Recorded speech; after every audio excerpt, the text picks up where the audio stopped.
This is Justin Kantor of soulmusic.com, and today I'm speaking with a rising soul singer and songwriter who hails from Harlem and is supplying a classic dose of authentic emotion and musicality to the world of rhythm and blues. He's here today to talk about his brand new album, It's All About Love, Volume 2, which has already touched many before its release with the affecting single So Amazing, and tell us a little bit about his background and where he's headed. So please help me welcome Mr. Walter Christopher. So how are you doing, man? I'm good, Justin. And you? I'm doing pretty well. I've been enjoying the CD quite a lot. As I was telling your label cohort and manager, I guess, and it's got some really nice vibes on here, kind of laid back, and also a nice energy to it. Just real, like kind of pure soul is kind of how I think of it when I listen to it.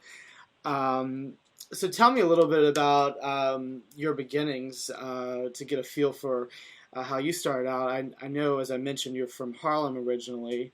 So what was life like for little Walter growing up, and how did music impact your life as a youngster growing up there? Wow. Okay. Well, little Walter was born actually in North Carolina. Oh, really? But I was raised in Okay. yes. But I was that. raised in Harlem. I spent most of my life in Harlem, so I claim Harlem, even though Okay. I did go back down south to visit.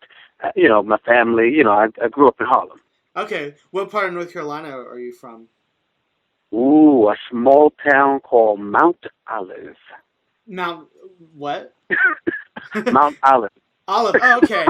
I think I've heard of it, but I don't even know if I knew that it was in North Carolina, because my mom's got family from all over North Carolina, but I can say that's not one point on the map that I'm familiar with. So, did you move? Oh, it's a small point. Yeah, teeny tiny pinpoint, huh? I mean, I know New Bern and some of those small areas, but maybe this is a little bit smaller even. I think so. Okay. Well, what is it near? Is it near like Greensboro, or is it on like the other side It's of the state? probably closer to, if anything, I guess the biggest city is closest to would be Raleigh. Okay, all right. So that's good company. And it's not all that close to that, but that's the biggest city that I could think of. That's the nearest one if you're looking for signs on the interstate. Right.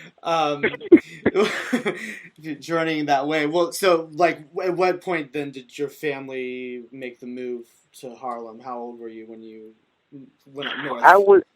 I was little. I think when we came to Harlem, I went to first grade. Okay. So I was in grade school. Yeah. So I was in first grade, and that's where I was ever since. I went to high school in the Bronx. Uh-huh. And but stayed pretty much close to home there in the Polo Grounds. Uh-huh. Which was located right across the river from Yankee Stadium. Okay, yeah, I'm familiar with that. I lived up in New York for a while myself. So, I mean, you were saying, like, growing up there, I mean, like, what do you remember about your personality as a kid, or, like, things you were into, or what do you think stands out about your childhood when you look back on that? I was very quiet. I mean, I like to like any other child, like to be outside, rambling, getting into stuff. Mm-hmm. But I did have an affinity for music because I was amazed by the songs that my mother would play on her stereo. Mm-hmm. So she would play records, especially when she was cleaning on Saturdays. She would play these records, these Al Green records, and Teddy Pendergrass, and artists like that. And I mean, I was really, into the music. The music, was good. And sometimes I would mimic what I would hear. And when you mention Teddy and Al's records, were there any of their songs in particular that you remember as having a real strong impression on you? That Al Green song, what was it? "Still in Love with You." Okay, right. That Classic. that was a very soulful song. I remember that song. You know what? Sometimes when I do my live thing, I perform that song. Oh, really? Okay. Yeah, that seems like it would go well with your style. Yeah. Okay. Any other artists that you remember your mom playing on those cleaning sprees that, really kind of hooked you and made you excited about the possibility of doing music yourself? She played so many. I mean, the Spinners.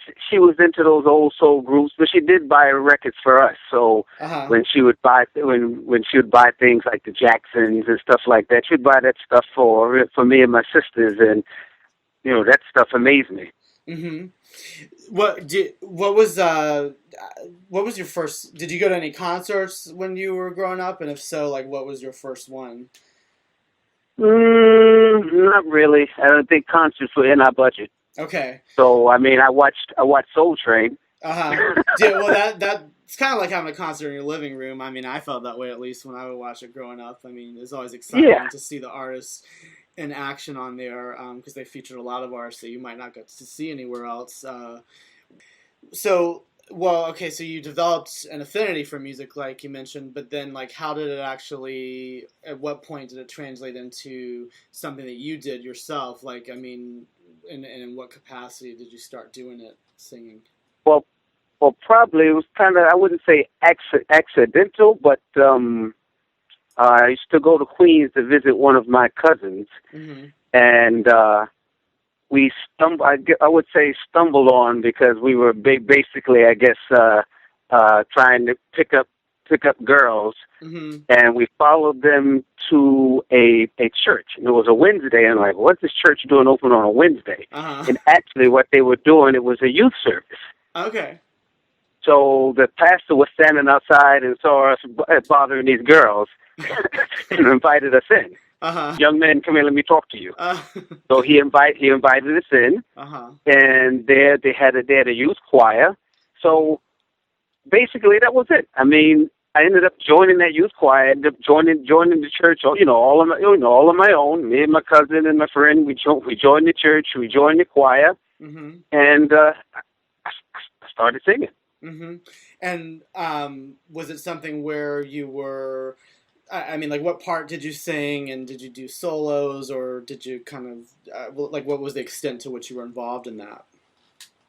Well, I really wanted to just stay in the background, because in the beginning I was shy. But what happened was, the young ladies was "Oh Happy Day" was my first solo, and actually it's supposed to have been a young lady singing it from the alto section, and she either got hoarse or cold feet or something. She ended up not singing the song, and I actually volunteered. Okay, you got inspired, huh? Yeah, I got inspired. Yeah. And after the pastor heard me sing that one time, after that I was a lead singer. Oh wow! And you had been a tenor, I guess, right? Were you singing tenor? I was a tenor, but I could sing her notes. Yes.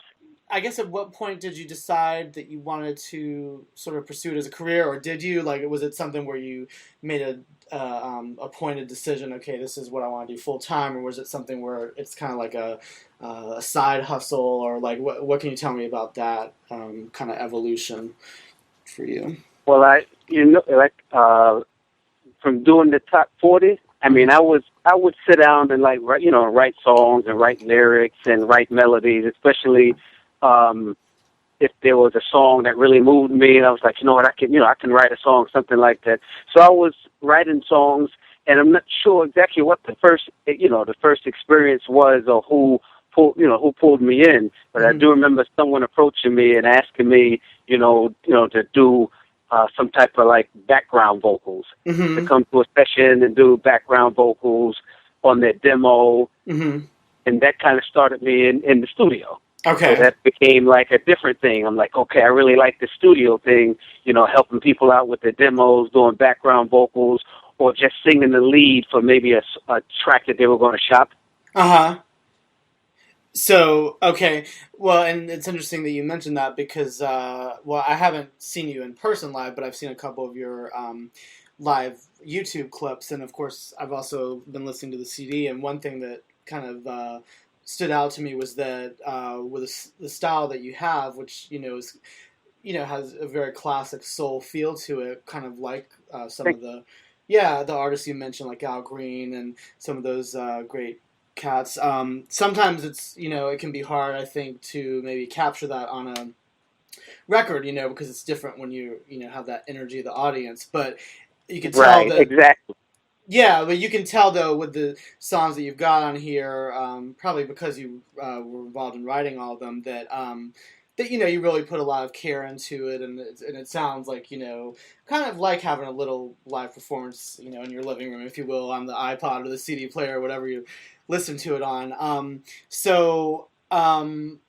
Like, I guess when you started doing the studio work, how did you approach it? Like, I mean, was it like after doing the live gigs, like was it something that was difficult, or did you find it easy to get used to it? Because it could be a little different. I know some artists say when you're just like in front of a mic in an empty room, or you know what I mean. Like you might not always have live musicians there. Maybe you do. I mean, what did you find that process like? Right. You know what? Like you said, it's different when you have an audience to feed upon, and you're both feeding on each other. Mm-hmm. And that causes a certain amount of excitement, and causes you to deliver a certain amount of excitement. Mm-hmm. I find in the studio, you have to draw upon some type of emotion, Mm-hmm. either a current experience you're going through, a past experience, something that you know of or are aware of, Mm-hmm. in order to make the song come alive. Okay. Because no one's seeing you; they're just hearing you. Mm-hmm. So that type of the emotion has to be that much more expressive, Mm-hmm. and also staying on key, staying on pitch and the tempo, and all the other semantics you have to worry about. Mm-hmm. Okay. So, how would you describe your vocal style? I know that like one of the phrases that's sometimes been associated with your career thus far, I think even it was sort of the name of your label before, was Walt Got Soul. So does that and I think that's true, but does that kind of encapsulate it all, or is there anything specific about your style that you think is particularly distinctive about it, or that characterizes it, what you do? Yeah, I think that pretty much describes it. It's like you said, the Walt Got Soul. It's it's what I feel inside, and what I express through my voice. It's the voice that I found through the years, and developing and experiences, were both musical and personal. I found a voice, and that's the voice that comes out. And what is soul to you? Like, how do you define that? Is it a musical thing? Is it a personality thing, or like what do you think of when you say Walt's got soul? Like, what do you got? Right. You know what? And that is such a good question, and it's wow. I mean, I don't know. I guess when I think of soul, I think of Al Green. I think of Otis Redding. Uh-huh. I think of I think of Aretha Franklin. Mm-hmm. So whatever it is that they make us feel, Mm-hmm. that's what I describe as soul. Okay, cool. It's a good definition to go by, and good company. Now, you released your first album on your own a while back, called "It's All About Love," and so I was curious if you could tell me about the concept of "It's All About Love" first of all, and then what made you decide to return to that concept for this new album, "It's All About Love Volume 2," which is actually your third release. So can you tell me about that concept and so forth? I think it's All About Love Volume 2. I wanted to do a collection of not just love songs, but feel-good love songs, and songs that weren't necessarily trendy, Mm-hmm. but just had something that, a certain something that would appeal to you no matter when you decided to listen to them. Mm-hmm. Gotcha. And it basically was kind of like, I wouldn't say an evolution, but with the first, It's All About Love, I think I talked about love in different aspects, both positive and negative. Mm-hmm. And this time, I think I just wanted to just talk about the positive aspects of love, that universal adoration, just the positive aspects of love. Mm-hmm. So that's kind of a common theme through all these songs. Okay, so how do you go about writing your songs, and like what is your approach, and then also how do you pick the collaborators that you choose to work with on writing them? Sometimes the tracks are given to me, Mm-hmm. and certain tracks moved me in a way to cause me to write a certain way. Okay. Actually, the producers that I worked with this time around were Mario Real Weber. Mm-hmm. He came through a mutual friend. In fact, he know him and April have a relationship, a musical relationship, and so she paired the two of us together. And I just thought that the songs that he did were so great, so they were very easy to write to. Okay. He's worked with Lyce Jennings and Missy Elliott. He's a great keyboard player, super producer. Yeah, and just so people know, you mentioned April, and that would be April Harris, who runs the label that you're with now. With Yes, I'm sorry, April Harris. Yeah. So, okay, well, let's talk about a few of the songs on It's All About Love Volume 2, starting with the first single that you put out, which is So Amazing. Tell me about the creation of that song and what its significance is to you. So Amazing was a track that Rio had gave to me to write to, and this, it might sound corny, but this was some type of divine inspiration, because when I listened to it, it moved me, but I wanted to write something special to it, and I just didn't want to put any old type of lyrics to it, and I actually dreamt of that melody. Oh, really? Yes, I dreamt of that melody. You had dreamt of it before you gotten it, or like no, after? After I got it. Oh, okay. I guess from listening to the song so much. Well, yeah, while I was conscious, I couldn't come up with anything that satisfied me. Oh, okay, I see what you're saying. When I went to sleep. Okay. Wow. When I went to sleep, it came to me. So you dreamt up the vocal melody during your sleep. I dreamt up the vocal melody, got up, hummed it inside my recorder, and from there the words just flowed. Oh, cool. So within an hour, I had the whole song written. Oh, awesome. So the music in that case really drove the lyrics and the meaning of the song. Yes. What do you think it is about that song? Because that song has gotten a really good response from a lot of radio stations. Yes. What do you think it is about the song that sort of speaks to people? Because I know you've gotten a lot of airplay and like in Connecticut and even down south and different areas of the country. I think Augusta and Columbia, South Carolina were a few of the areas. But what do you think it is about the song that speaks to people? I think beside the kind of the lushness of the production, kind of what it's saying. I mean, we all need to hear, some type of phrase. And so just to hear someone tell you, for someone who cares about you and you care about them, tell you that you're so amazing, that's kind of special. Yeah, definitely. And did being in this band, Love, Peace, and Soul, did it open any particular doors for you as far as your solo career or otherwise? Yes, performing with Love, Peace, and Soul at a lot of these venues, people would come through, and I would always try, as all the people in the band, I would always bring my A game. So I got other work, through doing that. I was approached to do, someone approaching me to, do a couple of commercials. Someone approached me while doing gigs with Love, Peace, and Soul to do a song for HBO. So doing these live things has afforded me other opportunities, depending on who was in the audience, and things happen. So like I said, I was blessed. So was it a thing where, like, kind of after the shows, you were doing a lot of networking, or Yes, yes. And people would come up to me, give me their card. I'm doing a documentary for HBO. Give me a call. Do you write? I'm like, sure. And some of the things panned out, some of the things didn't, but the things that panned out were were great. And since you mentioned it, you did have a song called "Yesterday" in HBO special Back in the Hood. So in other words, that came through one of these gigs directly. Someone you met at one of the gigs.